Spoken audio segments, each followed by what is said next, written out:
പക്ഷേ ഇവിടെ ആരോപണങ്ങൾ ഉന്നയിക്കേണ്ടത് പത്രസമ്മേളനത്തിലല്ല, മറിച്ച് നിയമ നടപടികളായിരുന്നു സ്വീകരിക്കേണ്ടത്. എന്തുകൊണ്ട് പോലീസിൽ കംപ്ലൈൻറ്റ് പറഞ്ഞില്ല? കാരണം പോലീസ് ഇപ്പോൾ ഞങ്ങളുടെ കൂടെ ഇല്ലല്ലോ, സർക്കാരിൻ്റെ കൂടെയാണ്. ഇനി പോലീസിലും വിശ്വാസമില്ലെങ്കിൽ എന്തുകൊണ്ട് കോടതിയെ സമീപിച്ചുകൂടാ? ഇപ്പോഴവർ കോടതിയെ സമീപിക്കാത്തത്, സമീപിച്ചാൽ മുമ്പ് ചില കേസിൽ കോടതി ചോദിച്ച പോലെ ഇത്രയും കാലം എവിടെയായിരുന്നു എന്നുള്ള ചോദ്യം ഉണ്ടാകും. അതുകൊണ്ട് പത്രസമ്മേളനം വിളിച്ചൊരു ബഹളം ഉണ്ടാക്കി, എന്നിട്ടും പേര് പറയാൻ ധൈര്യമില്ല. എന്തിനാ ഭയപ്പെടേണ്ട ആവശ്യം എന്താ?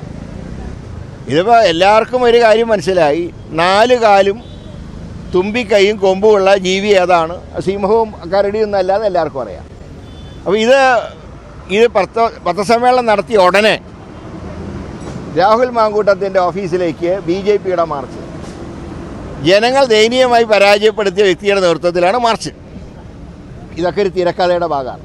പക്ഷേ ഞങ്ങൾക്കത് അറിയാഞ്ഞിട്ടല്ല, പക്ഷേ പൊതുപ്രവർത്തകരുടെ പ്രവർത്തനങ്ങൾ സംശുദ്ധമായിരിക്കണം എന്നുള്ള ഒറ്റ കാരണം കൊണ്ട് പാർട്ടി ഇക്കാര്യം ഗൗരവത്തിൽ ചിന്തിച്ച് നടപടി സ്വീകരിക്കും.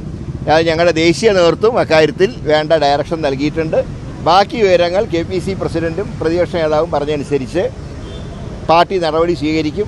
രാഹുൽ എന്നെ പത്രക്കാരെ കണ്ട് കാര്യങ്ങൾ വിശദീകരിക്കും.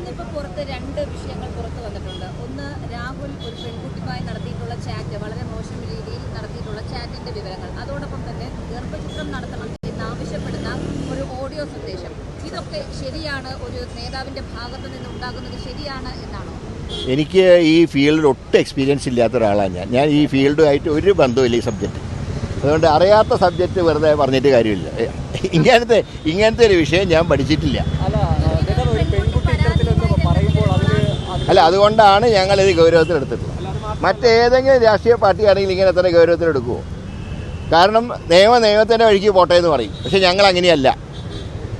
എല്ലാ പൊതുപ്രവർത്തകരും സംശുദ്ധ ജീവിതം പുലർത്തണം എന്ന് ആഗ്രഹിക്കുന്നവരാണ് ഇന്ത്യൻ നാഷണൽ കോൺഗ്രസ്. അതുകൊണ്ടാണ് ഈ പറയുമ്പോൾ ഒരു ടെക്നിക്കൽ വശം ചൂണ്ടിക്കാണിക്കാതെ ഞങ്ങൾ നടപടിയിലേക്ക് നീങ്ങുന്നു. അപ്പോൾ അതെല്ലാം പെൺകുട്ടി പരാതിപ്പെട്ടില്ല എന്ന് പറയാൻ സാധിക്കുമോ? പ്രതിപക്ഷ നേതാവിനോട് ആ രീതിയിൽ കാര്യങ്ങൾ ധരിപ്പിച്ചിരുന്നു എന്നാണ് ആ പെൺകുട്ടി പറഞ്ഞിരുന്നത്. പക്ഷേ അതിൽ കൃത്യമായ രീതിയിൽ ഒരു നടപടി ഉണ്ടായില്ല. എങ്കിൽ പോലീസിൽ അന്ന് കംപ്ലൈൻറ്റ് ചെയ്യണം, കോടതിയിൽ പറയണം.